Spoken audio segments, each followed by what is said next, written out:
انشاءاللہ شروع جی ٹھیک ہے۔ الحمدللہ الحمدللہ رب العالمین والصلاة والسلام على اشرف الانبیاء والمرسلین وعلى آلہ واصحابہ اجمعین ومن تبعهم بإحسان الى يوم الدین۔ یا ایہا الذین آمنوا اتقوا اللہ حق تقاته ولا تموتن الا وانتم مسلمون۔ یا ایہا الناس اتقوا ربکم الذی خلقکم من نفس واحدہ وخلق منها زوجها وبث منهما رجالا كثيرا ونساء واتقوا الله الذي تساءلون به والأرحام إن الله كان عليكم رقيبا۔ يا أيها الذين آمنوا اتقوا الله وقولوا قولا سديدا يصلح لكم أعمالكم ويغفر لكم ذنوبكم ومن يطع الله ورسوله فقد فاز فوزا عظيما۔ أما بعد فأعوذ بالله من الشيطان الرجيم بسم الله الرحمن الرحيم۔ واعلموا أنما أموالكم وأولادكم فتنة وأن الله عنده أجر عظيم۔ محترم علماء کرام، دینی بھائیوں اور اسلامی ماؤں اور بہنوں، آج کی اس ملاقات میں، اس مجلس میں مختصر سے وقت میں ایک اہم مسئلے کی طرف توجہ دلانی ہے۔ ایک ایسا مسئلہ جو سماج کا مسئلہ ہے، ہر دور کا مسئلہ ہے اور لگ بھگ ہر گھر کا مسئلہ ہے، اور وہ ہے اولاد کی دینی تربیت وقت کی ایک اہم ضرورت ہے۔ اولاد اللہ تعالیٰ کی بہت بڑی نعمت ہے، بہت بڑی دولت ہے۔ دنیا کی بہت کم نعمتیں ایسی ہیں کہ جن کی طلب انبیاء علیہم السلام نے کی، اللہ تعالیٰ سے مانگا، اور جو دعائیں انبیاء علیہم السلام نے دنیا کی نعمتوں کے سلسلے میں کی ہیں، ان میں کی ایک نمایاں دعا اولاد کی طلب والی دعائیں۔ حضرت زکریا نے دعا کی، حضرت ابراہیم علیہ السلام نے کی۔ آپ انبیاء علیہ السلام کی دعاؤں میں دیکھیں تو گنی چنی جو دنیا کی دعائیں ہیں، دنیاوی نعمتوں کی جو دعائیں ہیں، ان میں اولاد کی ایک دعا ہے۔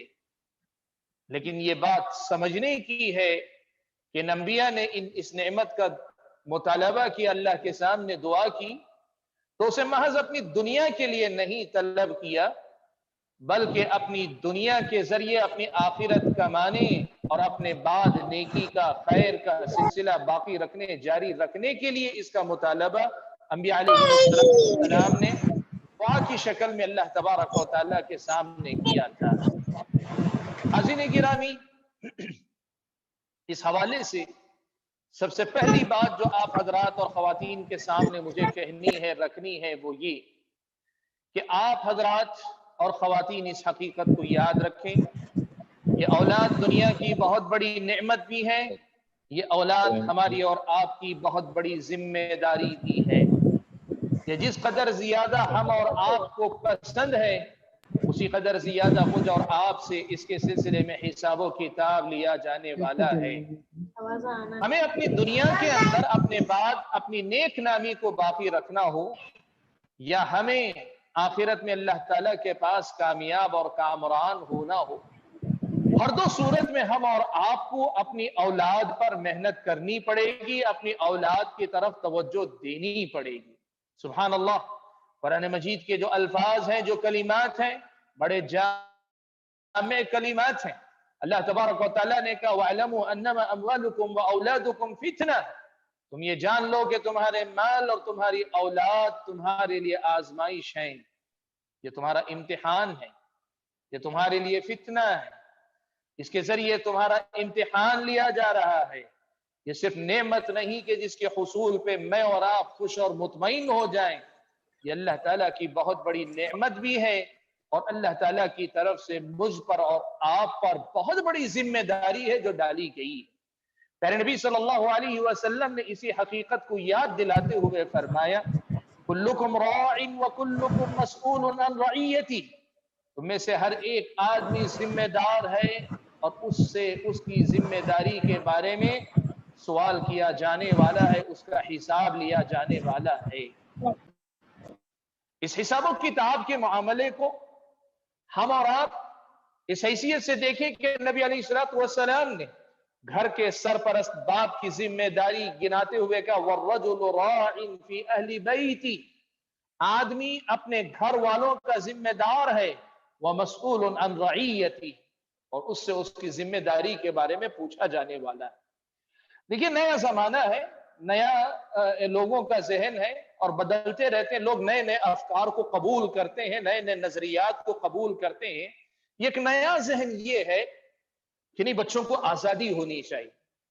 کتنی آزادی ہونی چاہیے کہ اولاد کو والدین اپنے تجربے کی روشنی میں صحیح چیزیں سکھانے سے زیادہ اولاد اپنے آپ کو والدین اپنے آپ کو اولاد کے خادم بنانا پسند کرتی، بچے کی خواہش کے مطابق اس کو کھلانا، اس کو پہنانا، وہ جو گیم کھیلنا چاہے، وہ جہاں وقت گزارنا چاہے، سمجھتے ہیں کہ بچے کی صحیح تربیت یا والدین اچھے وہی ہیں جو بچے کی ہر خواہش کو پوری کرتے ہیں۔ اور اسی کا نتیجہ ہے کہ جب وہ بلوغت کی عمر کو پہنچتے ہیں، تصور یہ ہے کہ وہ اگر لڑکے لڑکیوں کی دوستیاں بھی کرتا نہیں، اس کو ہونا چاہیے، والدین کو ان کو چھوٹ دینی چاہیے، اجازت دینی چاہیے، اور بڑے فخر کے ساتھ کہتے ہیں شادی کی بات کہ بچہ جہاں پسند کرے گا وہاں کریں گے۔ یاد رکھیں اسلامی شریعت نے شتر بے مہار یا بے لگام گھوڑے کی طرح اپنی اولاد کی تربیت کرنے یا ان کو اس مزاج کا حامل بنانے سے روکا ہے۔ آپ دیکھیں پیارے نبی صلی اللہ علیہ وسلم نے اولاد کی تربیت کے سلسلے میں روز اول سے جو سبق سکھایا تھا، حضرت ابو بکر صدیق رضی اللہ تعالی عنہ اس کا عملی نمونہ میرے اور آپ کے سامنے پیش کر رہے ہیں اور بتلا رہے ہیں کہ باپ ہوتا ہے چاہے بیٹی شادی شدہ ہو چکی ہو، باپ ہوتا ہے چاہے بیٹے کا نکاح ہو چکا ہو، وہ کسی اور کی ذمہ داری بن چکی ہو، تب بھی باپ کو بحیثیت باپ اپنے بچوں پر وہ نظر، وہ گرفت رکھنی چاہیے۔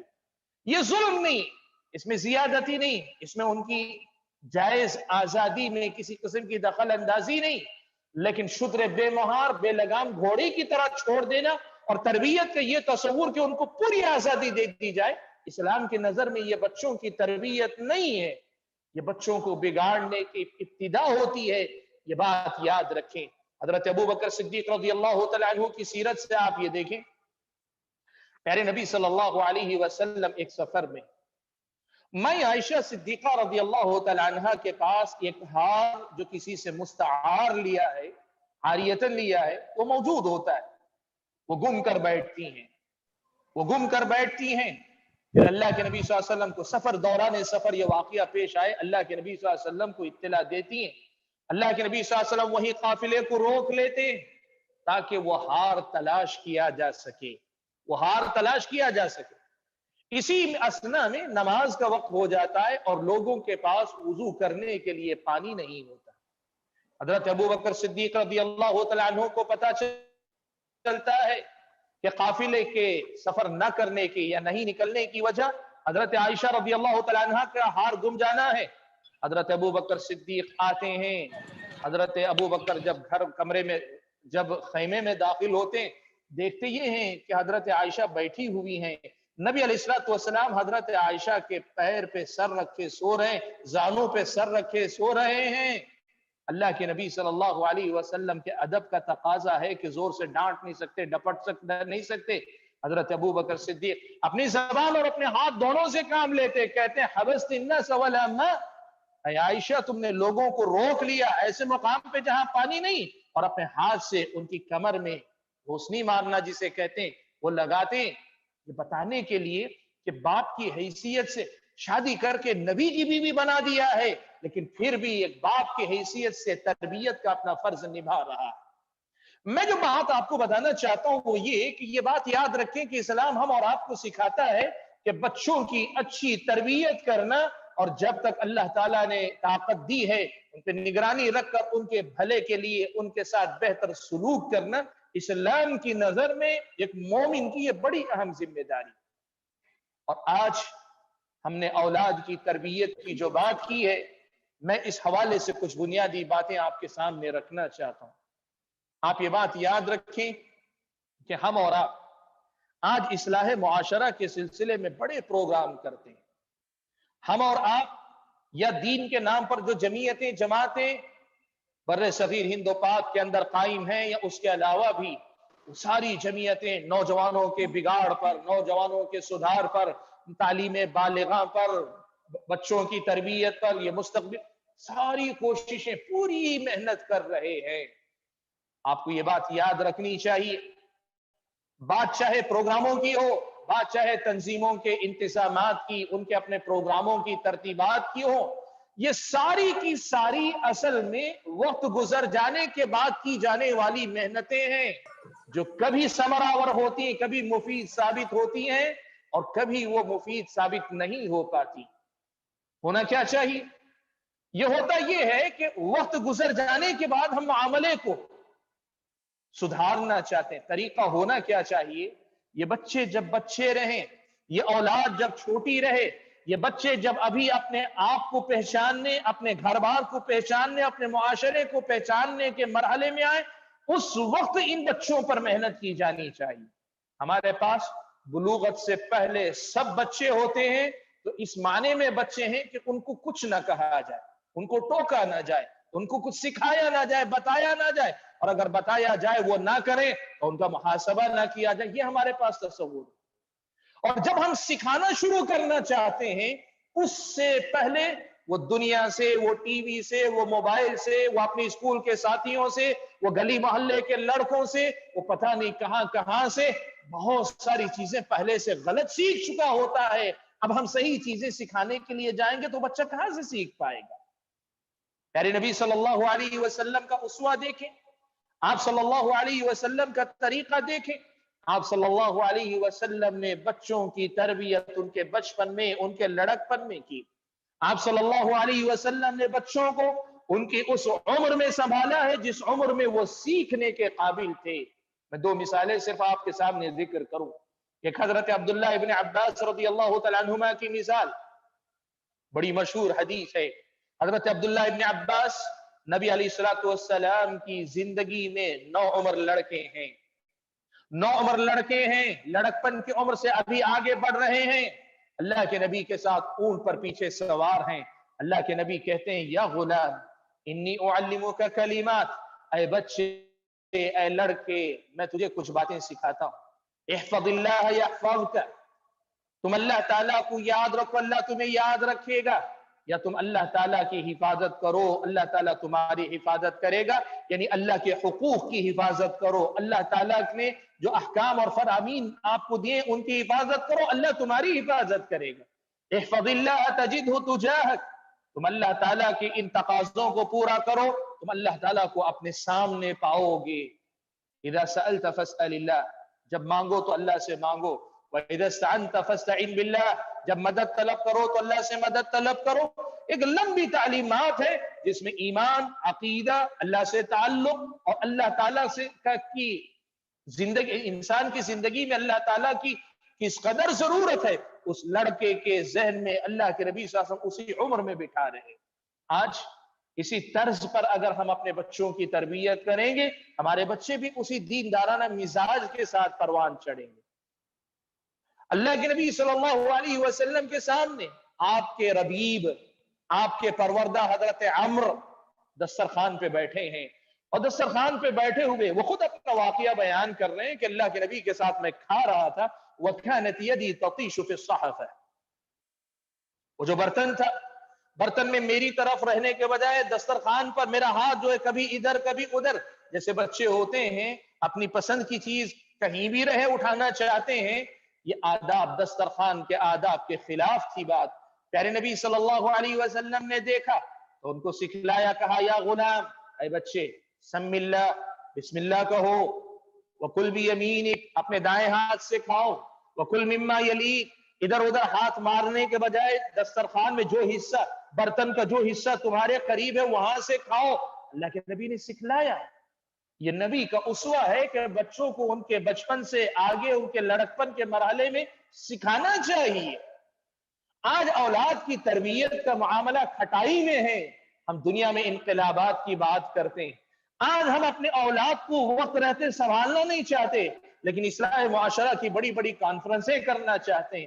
آج ہم اپنے بچوں کو اس وقت جب وہ سیکھنا چاہتے ہیں یا سیکھ رہے ہوتے ہیں اس وقت سکھلاتے نہیں ہیں، لیکن ہم جماعت اور تنظیموں کی طرف سے سالانہ پروگرام بناتے ہیں کہ سمر کیمپ ہونا چاہیے، فلاں ہونا چاہیے۔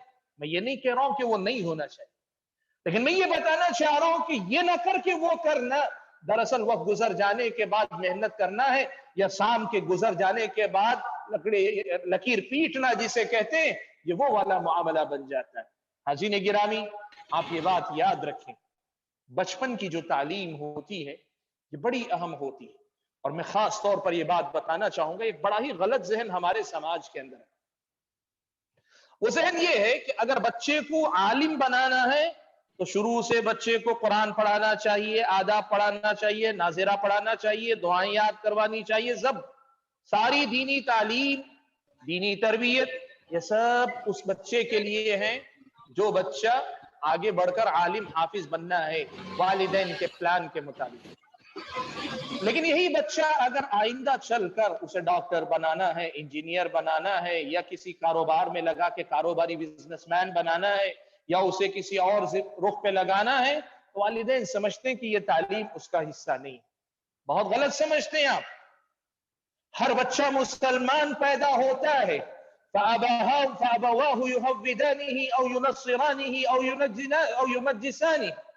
ہر بچہ فطرت اسلام پر پیدا ہوتا ہے، اس فطرت کی معرفت اور اس کی شناخت اور اس کی پہچان اس کے اندر ہمیشہ باقی رہے، اس کی فکر کرنی چاہیے، ورنہ یہی والدین کی بے رخی بچوں کو برباد کر دے گی۔ جیسے بعض والدین یہودی بنا دیتے ہیں، بعض والدین نصرانی بنا دیتے ہیں، بعض والدین مجوسی بنا دیتے ہیں، یعنی وہ جیسے ہوتے ہیں ویسے بنا دیتے ہیں۔ اسی کی ایک شکل یہ بھی ہے کہ جو والدین دین سے نابلد ہوتے ہیں، جو والدین دینی مسائل سے نہ آگاہ ہوتے ہیں، وہ اپنے بچوں کو بھی اپنے ہی جیسا بنانا چاہتے ہیں۔ یاد رکھیں آپ، دین کی بنیادی تعلیمات فرض عین ہے ہر مسلمان پر۔ طلب العلم فریضۃ علی کل مسلم۔ بعض اہل علم اس حدیث کو ثابت ہے قرار دیا، حسن قرار دیا، کہ ہر مسلمان پر علم کی ایک مقدار فرض ہے، اتنی مقدار جس سے اسے اللہ کی معرفت حاصل ہو، نبی کی معرفت حاصل ہو، اسلام کی معرفت حاصل ہو، یعنی اللہ کی پہچان ہو، اللہ کے حقوق اسے معلوم ہو، نبی علیہ السلام کی پہچان ہو، نبی کے حقوق کیا ہیں اسے معلوم ہو، اسے اسلام کی بنیادی اور واجبی تعلیمات جس سے اس پر عائد ہونے والے حقوق، فرائض اور واجبات کا پتہ ہو، اتنی معلومات کا حاصل کرنا ہر مسلمان پہ فرض ہے۔ آپ اپنے بچے کو اس حیثیت سے پہلے مسلمان بنائیے، پھر اس کے بعد آپ جو چاہے اس کو بنائیے۔